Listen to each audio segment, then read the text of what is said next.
Ils ont régné sur Terre pendant des millions d'années.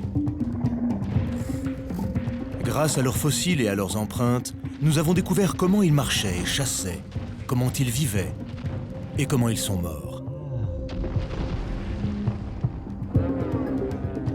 Mais il y a un aspect fascinant de leur vie intime que nous commençons à peine à comprendre. Beaucoup de gens voudraient savoir comment les dinosaures s'accouplaient. Comment ces animaux géants, aux dents longues et au corps hérissé de pics se reproduisaient-ils? Vous allez découvrir ce que le mot « sexe » voulait dire pour un T-Rex.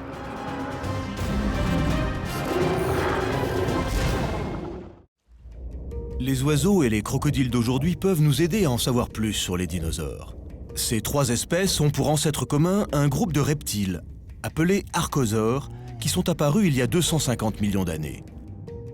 Ces liens sur le plan de l'évolution laissent penser que les dinosaures partageaient de nombreuses caractéristiques avec les crocodiles et les oiseaux de notre monde moderne. Imaginons qu'on veuille en savoir plus sur les dinosaures. Répondre à une question comme « Les dinosaures voyaient-ils les couleurs ?» Est-ce le cas des crocodiles? Oui. Des oiseaux? Oui. Comme les crocodiles et les oiseaux voient les couleurs, on peut penser que c'était aussi vrai pour les dinosaures. C'est en observant ces traits caractéristiques que les scientifiques peuvent avoir un aperçu du comportement des dinosaures, comme par exemple que recherchait une partenaire potentielle chez un jeune tyrannosaure mâle. Pour commencer, les scientifiques pensent que les tyrannosaures avaient peut-être un très beau plumage.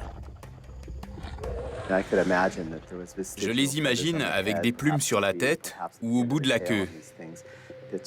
Elles n'avaient pas pour fonction de les réchauffer et encore moins de voler. C'était une sorte de parure. Et il y a sa carrure, pour le moins impressionnante. Il fait plus de 12 mètres de long de la tête à la queue. Il est carnivore et pèse aux environs de 8 tonnes. Malgré sa taille imposante, il peut atteindre la vitesse de 32 km/h.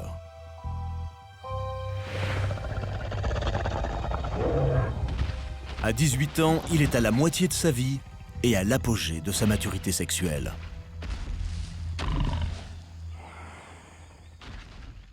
Ça se développe progressivement. C'est un peu comme pour les jeunes garçons. Ils entrent dans l'adolescence et ressentent ce besoin. Ils se mettent à s'intéresser aux filles beaucoup plus qu'avant. Il n'y a rien de conscient dans tout ça, c'est là et c'est tout. Le mâle comme la femelle tyrannosaure vont ressentir cette envie, un peu comme une démangeaison qu'on a besoin de gratter. Mais il faut d'abord que le mâle et la femelle se trouvent. S'ils s'y prenaient comme les oiseaux, ils devaient avoir un chant nuptial. En ce qui concerne les oiseaux, les mâles ont un chant nuptial. Pas toujours, mais la plupart du temps. Quand il est prêt à s'accoupler, seul l'oiseau mâle chante. La femelle reconnaît le chant nuptial du mâle et chante à son tour. La femelle répond avec un cri basse fréquence. Quand on émet un son basse fréquence, il peut voyager sur de très grandes distances. Rien ne le gêne, ni les arbres, ni l'herbe. Il ne se disperse pas aussi facilement qu'un son émis à notre fréquence. Les éléphants se servent de ces sons basse fréquence pour communiquer. On peut imaginer que de très gros vertébrés, comme les dinosaures, dont le tyrannosaure, faisaient la même chose. Un jeune mâle aurait été réceptif à ce son.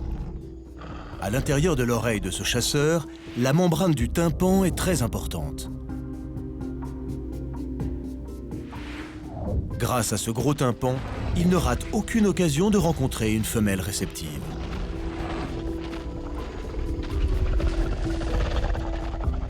Alors qu'il se rapproche, un autre de ses sens devient actif.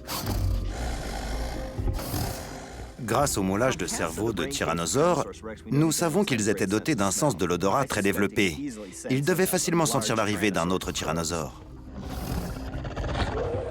Le T-Rex avait 2 lobes olfactifs à l'avant du cerveau, faisant approximativement chacun la taille d'un pamplemousse. Il devait donc avoir un odorat hors du commun. Il avait aussi une capacité accrue pour détecter les phéromones, ces signaux chimiques que les animaux libèrent afin d'attirer d'éventuels partenaires.